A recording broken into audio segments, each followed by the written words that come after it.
আসসালামু আলাইকুম।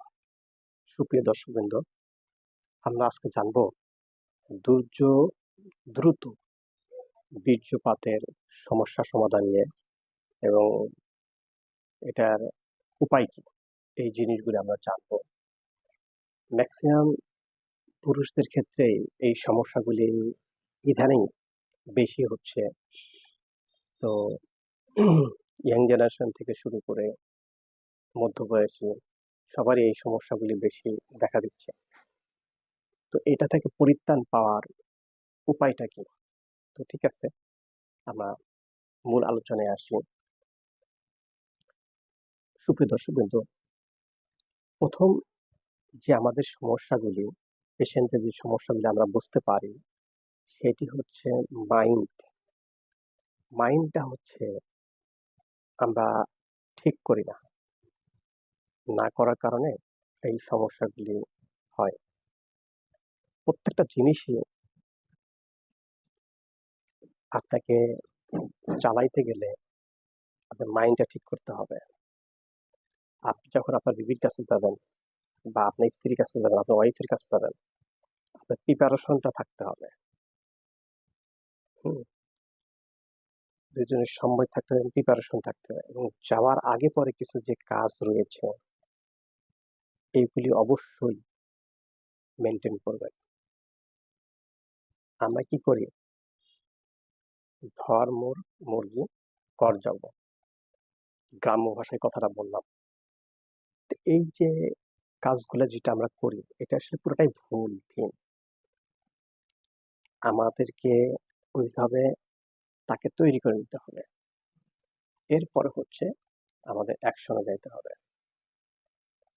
তো এটার কারণেই আমাদের এই জিনিসটা আরো দ্রুত হয়। এরপরে আসেন বেসিক্যালি আদৌ সমস্যা যেটি, হুম, আমরা আমাদের দৈনন্দিন কোন খাবারের ভিতরে এই জিনিসটা রয়েছে, এই জিনিসগুলো আজকে আমরা জানবো। যে আমরা ওষুধ সেবন ছাড়া আমাদের দৈনন্দিন যে খাবারগুলি খাই, এই খাবারের মাধ্যম দ্বারা আমাদের এই সমস্যাগুলি সমাধান করা যায় কিনা। তো ঠিক আছে বন্ধুরা, আমরা জেনে নিই।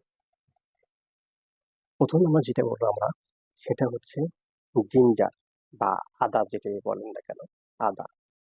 আদাটা আপনার প্রতিনিয়ত আপনার গ্রিন টি খান বা চা খান, সেটাতে প্রত্যেক নিয়তই আদা অবশ্যই রাখবেন। আদা বিশাল একটি উপকারী জিনিস। এটা আপনার বীর্যটাকে গাঢ় করে দেয়। এরপরে জিরা, জিরাটাও তাই। এরপর আসেন রসুন। রসুনটা আপনি আমাদের লাইফ পার্টনারদেরকে আমি বলবো যে আপনারা অবশ্যই আপনাদের খাবারের মেনুতে এই জিনিসগুলো তৈরি করে দিতে হবে।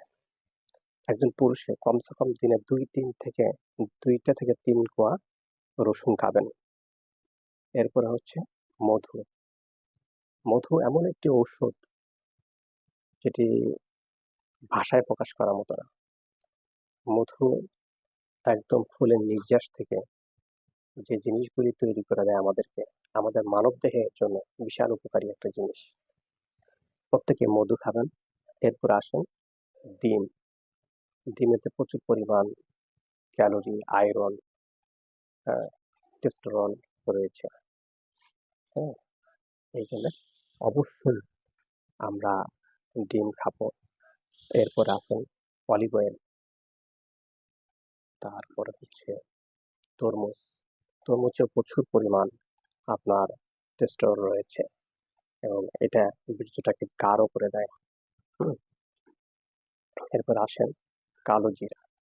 কালো জিরাটা আমরা প্রত্যেক খাবারের ক্ষেত্রেই শাক সবজিতে কালো জিরা রাখবো। আমাদের খাবারের দৈনন্দিন রুটিনে কালো জিরাটা রাখতে হবে। হুম, এরপরে হচ্ছে আনার ফল। আনার ফলটাও আমরা প্রতিনিয়ত খাওয়ার চেষ্টা করব। এই সকল খাবারের দ্বারা আমাদের এই সমস্যাগুলো সলভ হবে ইনশাআল্লাহ। আপনারা প্রতিনিয়ত খান এবং ধৈর্য ধরে সময় নিয়ে খান। ইভেন ফার্স্টে যে কথাটা বলেছি আপনাদেরকে আমি, যে আপনারা সর্বপ্রথম এই কাজে যাওয়ার আগে মাইন্ডটা সেট করে নিলেন।